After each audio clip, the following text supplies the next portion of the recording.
Aujourd'hui, je vais te proposer 5 astuces pour écrire un roman quand on a un travail à plein temps. Je m'adresse à tous ceux qui rêvent d'écrire un roman, mais qui jonglent déjà avec un travail à plein temps, une vie de famille et une vie sociale riche. Comment trouver le temps, l'énergie et la motivation? Je vais partager avec toi 5 astuces concrètes pour faire avancer ton livre sans t'épuiser. Première astuce, accepte d'écrire petit mais souvent. Beaucoup de gens pensent qu'il faut des heures devant soi pour écrire, mais la clé, c'est la régularité, pas la quantité. Mieux vaut écrire 200 mots par exemple tous les jours que 2000 mots une fois par mois. Comme ça, tu as vraiment un rythme qui s'installe. Donc, cale-toi un créneau quotidien, 15 à 30 minutes par exemple. Ça peut être dans le métro, dans le train ou entre midi et 2. Vole du temps à droite, à gauche, par exemple entre 2 réunions.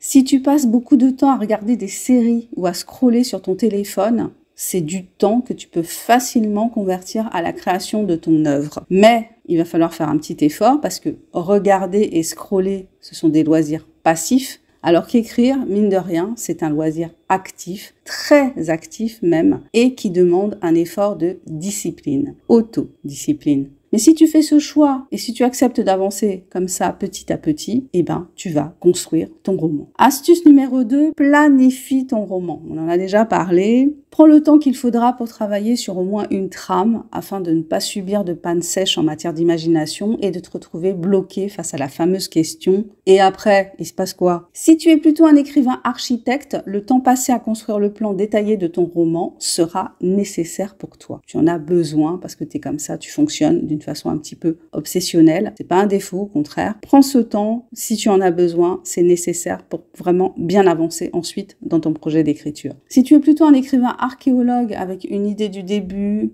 une idée du milieu, une idée de la fin, tu devrais pouvoir arriver au bout du processus sans trop tirer la langue. Une astuce pour éviter la panne quand tu te remets à l'ouvrage, c'est d'avoir abandonné ton texte la veille en plein milieu d'une phrase. Tu avais une idée à ce moment-là et elle devrait avoir continué à tourner dans ta tête et refaire facilement surface au moment où tu prends place devant ta feuille ou ton clavier. Ou bien, si l'idée elle ne revient pas, du fait que tu as eu une idée la veille, c'est encourageant.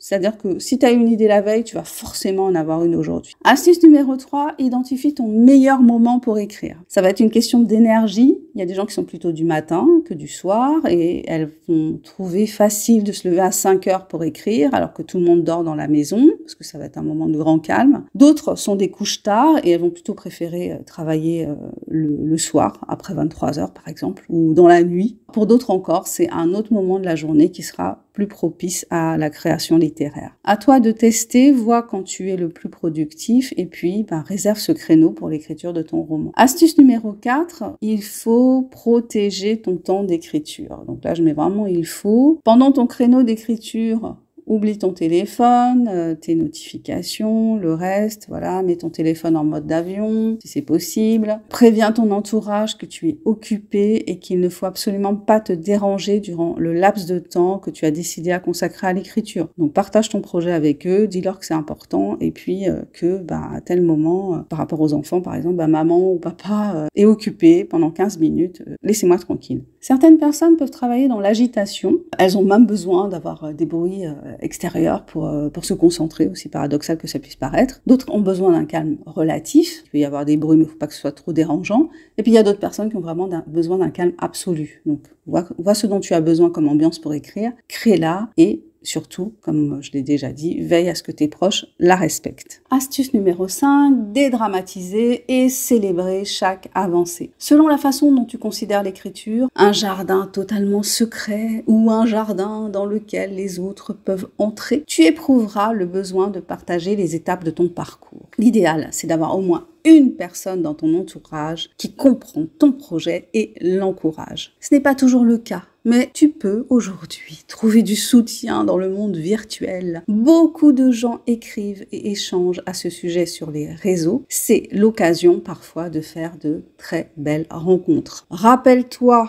que très peu d'écrivains vivent de leur plume et que la plupart ont un autre boulot pour faire bouillir la marmite. Écrire un roman en travaillant à plein temps, c'est un marathon, alors sois indulgent avec toi-même, célèbre chaque chapitre terminé, chaque objectif atteint et souviens-toi qu'avancer même lentement, c'est déjà énorme. Pour conclure, j'espère que ces astuces te motiveront à prendre le temps pour ton roman, même avec un emploi du temps hyper chargé. Si cet épisode t'a plu, n'hésite pas à le partager avec un ami écrivain et surtout, bonne écriture. Like et abonne-toi pour plus d'astuces. Pense à aller faire un tour sur ma page Amazon pour découvrir ma romance L'amour minimaliste, à lire sur la plage avec les doigts de pied en éventail. Et je te dis bye bye!